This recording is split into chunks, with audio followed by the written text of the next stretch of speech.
ओम।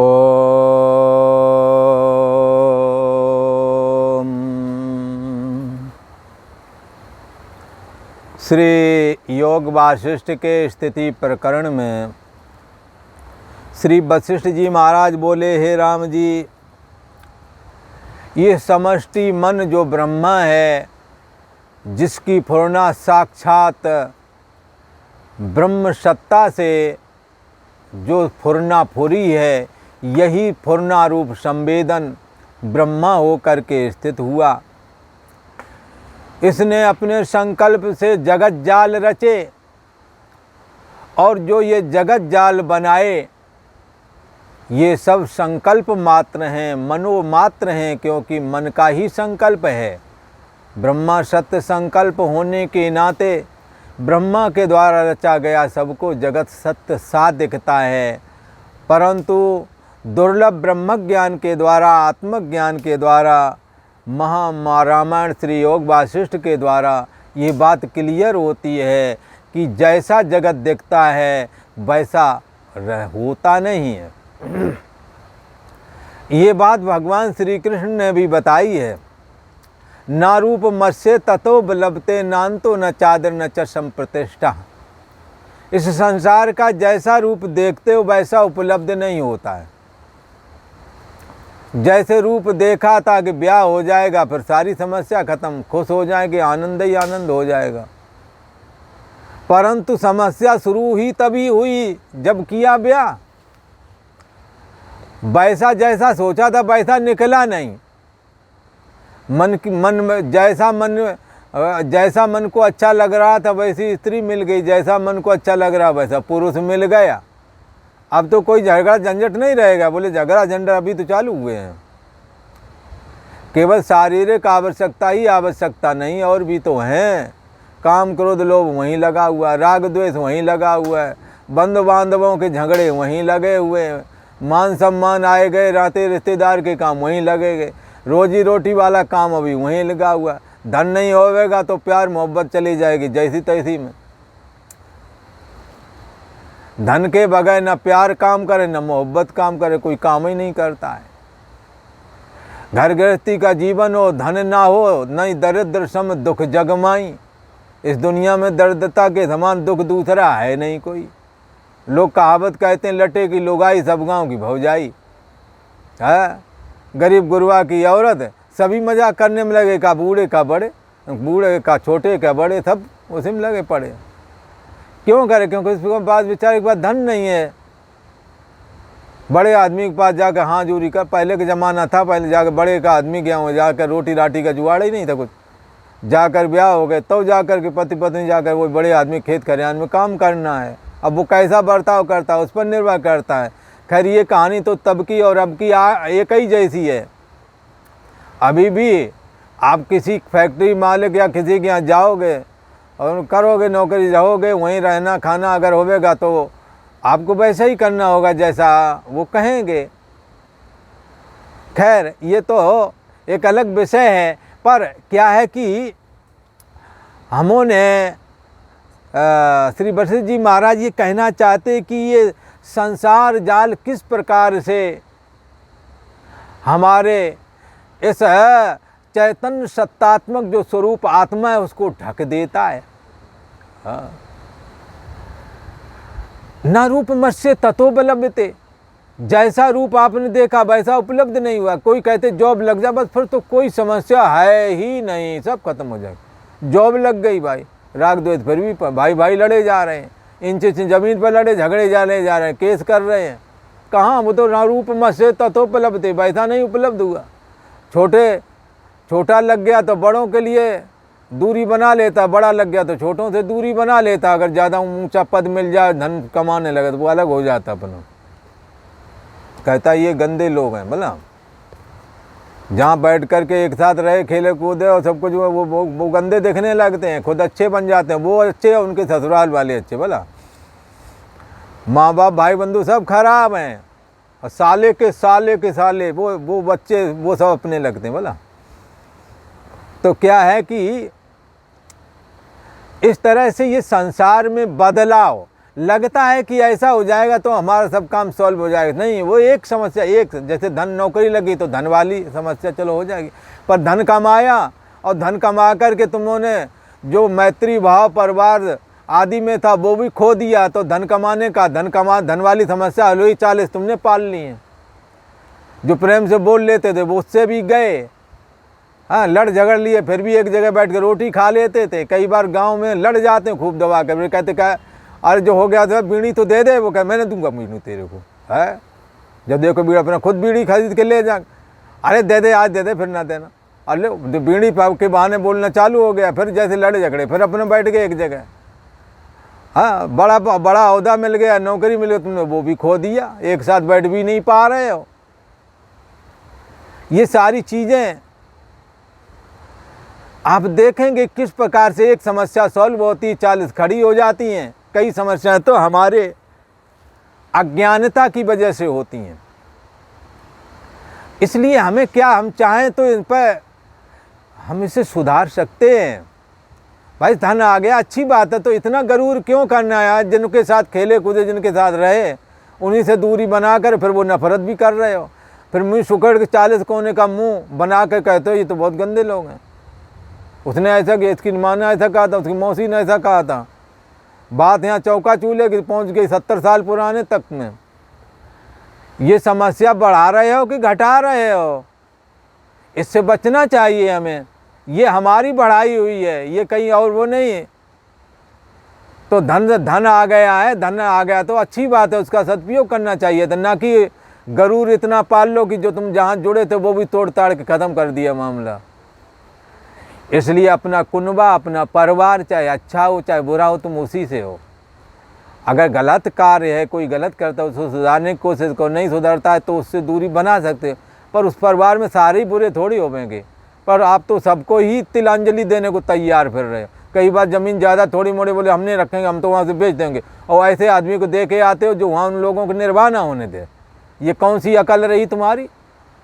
इसीलिए पढ़ाए लिखाए गए कि जा कर के तुम अलग ही होना था, तो कुनबा अपने दे के आते, वहाँ ऐसा आदमी बसा के आए कि उनकी नाक में हो रही है। इन सब बातों से हमें बचना चाहिए। तो क्या है ये माया रूप दीर्घ काल का माया का ये बनाया हुआ जगत जाल एक स्वप्न की तरह है, परंतु ये सत्य की तरह दिख रहा है तो स्वप्न की तरह। इसलिए इसका रूप है जैसा आप देखते हो वैसा होता नहीं, बर्ताव करने पर कुछ और निकलता है।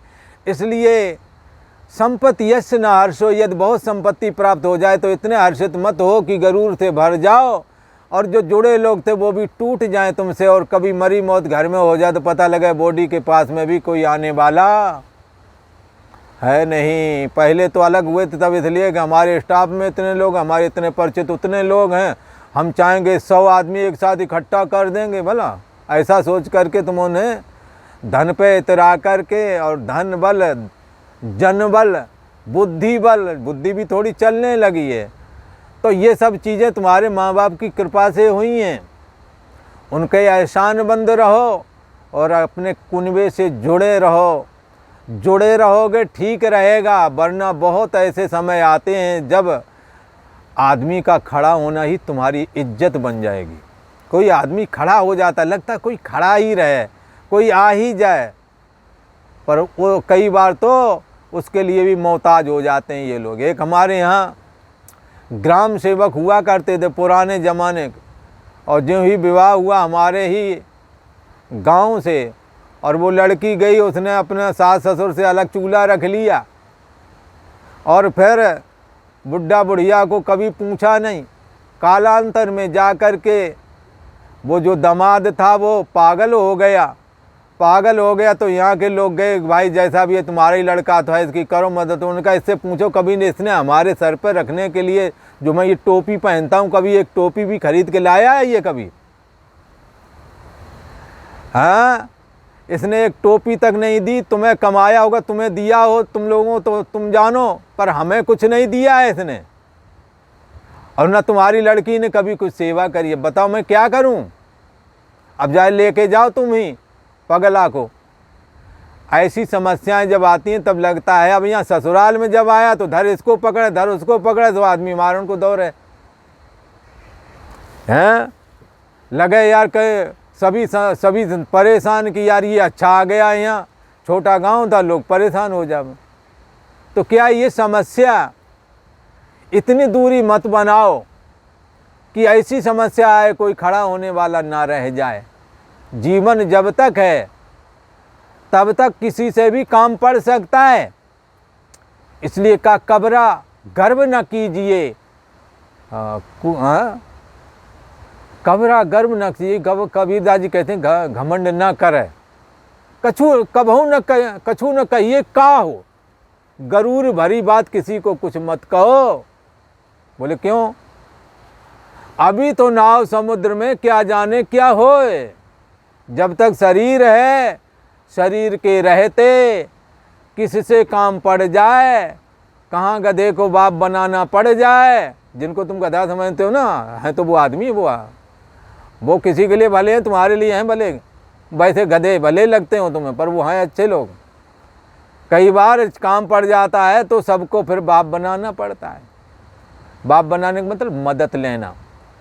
बाप तो बाप ही होता है, यहाँ कहने का मतलब मदद लेना। तो क्या है, इसलिए हमने हमेशा सबसे जुड़ के चलना है, सबका सत्कार करना है। माता पिता भाई बंधु जिनके बीच में हम पले पोसे हैं, सबकी इज्जत रखना है। अगर सबकी रखोगे तुम्हारी भी रहेगी, सब सुखी रहेंगे तुम भी रहोगे।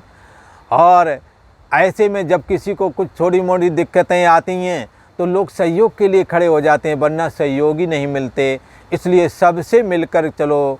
यहाँ कहते हैं कि हे राम जी, महादीर्घ माया रूपी काल चक्र ये संसार में फिरता फिरता घूम रहा है।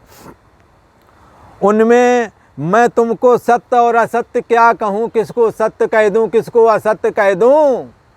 माया मात्र इदम द्वैतम, जितना भी संसार है ये माया मात्र ही है। और कैसा है, सब भ्रांति रूप है राम जी। हे राम जी, इसमें सत्य क्या कहें असत्य क्या कहें, भ्रांति रूप होने के कारण इसको कुछ कहना नहीं बनता है। हे राम जी, दासुर के आख्यान के समान ये सारा संसार है, कल्पना मात्र रचित है। हाँ, कल्पना मात्र रचित चक्र वास्तव में ये संसार कैसा बताया, ब्रह्मा जी की कल्पना है ना, मना कल्पना मना संकल्प, इसलिए कहता कल्पना मात्र। अभी ये बात और लोगों को जल्दी से बैठे गई नहीं। जो प्रक्रिया ग्रंथों को लगाए हैं, जिन्होंने इस पर चिंतन किया, उन्हें लगेगा हाँ ये ठीक है। परंतु आप विचारें, आपकी कल्पना सपने की जगत में नहीं दिखती है क्या? आपकी ही अपनी कल्पना होती है जो सपने में दिखती है।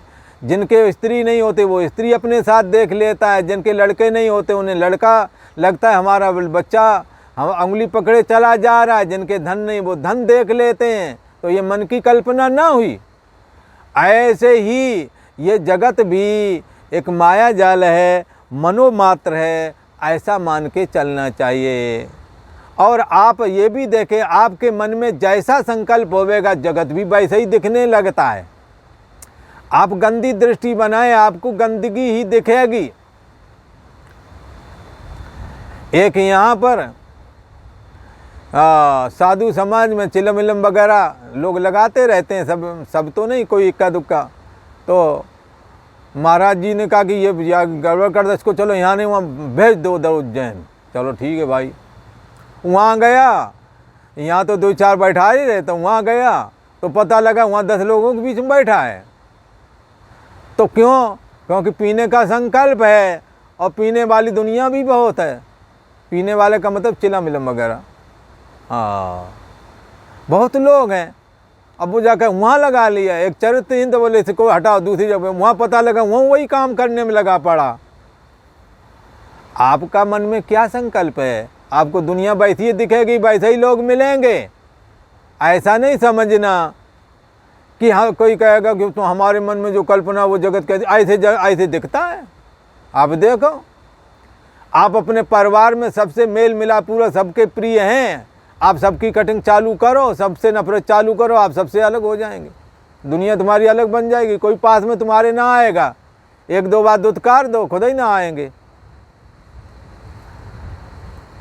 पर ऐसा करना नहीं है, ये करने के लिए नहीं कह रहे, ये मना कल्पना कैसे हो जाती है सत्य, ये बात बतला रहे हैं। तो कहते हैं कल्पना मात्र ये जगत जाल है, कहते हैं। तो जगत जाल कल्पना मात्र कैसे है? तो आप जैसा मन में धारण करोगे आपका जीवन भी वैसा ही होगा, वैसे ही संगी संगाती मिल जाएंगे। इसलिए हमारे यहाँ बुजुर्ग संत थे, वो कहते थे कि जीवन कैसा हो, बोले जैसा बना लो वैसा हो। आप जीवन को जैसा बनाना चाहोगे वैसा ही बन जाएगा। आप अच्छी संगत करेंगे, अच्छे विचार करेंगे, आपको अच्छे लोग मिलेंगे, अच्छा ही सब कुछ दिखेगा। आप गंदी दृष्टि बनाओगे, आपको गंदे लोगों की संगत मिलेगी, गंदगी ही दिखेगी। इसलिए यहाँ पर अपने कर्मों का ही खेल है, वही कर्म। इसलिए एक जगह पूज्य महाराज जी ने कहा कि अच्छा पत्नी, अच्छा पति, अच्छा पुत्र आदि मिल जाए तो ऐसा समझो अच्छा कर्म ही अच्छा पति अथवा अच्छी पत्नी बन करके आया है। न है कोई पति है ना कोई पत्नी है, ये माया मात्र इदम द्वैतम, ये द्वैत माया मात्र ही ये सारा जगत है। आपकी पत्नी की वासना अच्छे कर्म को लेकर के आई, अच्छी पत्नी मिल गई, अच्छा पति की कर्म वासना आपके अंदर फूल रही, अच्छा पति मिल गया, अच्छे कर्म किए थे पहले, अच्छा मिल गया। आप गंदे करोगे, गंदा मिलेगा, रोज लड़ेंगे, झगड़ेंगे, उठाए पटकेंगे। दिल्ली में एक जगह देखा, एक आधी ईंट का टुकड़ा लेकर एक खदेड़े चली जा रहा था एक लेडीज, तो किसी ने कहा कौन है, बोले इसका घर वाला है। ऐसा भी होता है, जो जैसा कर्म करोगे वैसा ही फल देगा भगवान, ये गीता का ज्ञान। कोई नहीं काऊ कर सुख दुख कर दाता, निजकृत कर्म भोग सब भ्राता। इसलिए यहाँ कहते हैं हे राम जी, ये दासुर के आख्यान के समान जगत है और कल्पना मात्र रचित चक्र वास्तव में शून्य आकाश रूप है। यहाँ जहाँ तुम भरा हुआ शरीर आदियों से भरा हुआ जो संसार भरा पूरा देख रहे हो, ये शून्य रूप है, खाली ही है। जन्म से पहले खाली था, मरण के बाद में खाली हो जाएगा। जब जगत रचना नहीं हुई थी तब ये शून्य रूप था, जगत जब नष्ट हो जाएगा महाप्रलय में तो शून्य रूप हो जाएगा, बीच में भी शून्य रूप ही है, ऐसा जानो। शरीर जब छूट जाएगा तब शरीर एक दो दिन में मिट्टी बन जाएगा, जला दिया जाएगा, शून्य हो गया। जन्म से पहले शून्य ही था। हाँ, तो वर्तमान काल में शरीर के रहते शरीर तुम नहीं हो, तुम चैतन्य सत्ता आत्मा हो, ये जान लो तो ईट कल्याण है। वरना पुनरप मरणम वाला, हाँ, पुनर्जन्म पुनर्मरण, बार बार जन्मना बार बार मरना, ये सिलसिला बंद नहीं होता है। इसलिए कहते हैं दासुर आख्यानवत ये जगत मिथ्या है, वास्तव में शून्य आकाश रूप है। बड़े आरंभ संयुक्त विस्तार युक्त ये जगत दिखता है, विशाल विस्तार दिखता है, पर हे राम जी असत्य रूप है। जैसे भ्रम से दूसरा चंद्रमा भासता है तैसे ही यह जगत मूढ़ पुरुषों के दृश्य में जगत ये सत्य भासता है। हे राम जी, तुम मूढ़ कभी मत होना, सदैव ज्ञानवान हो करके विचार करके जगत को असत्य जानना और जो भी कार्य प्राप्त हो उसको करते रहना है। आत्मा में मैं बुद्धि को सदा स्थित रखना है। इति श्री योग वशिष्ठ स्थिति प्रकरण जगत सत्यासत्य निर्णय नाम सप्तचत्वारिंशत्तमः सर्गः। आज इतना ही। ओम।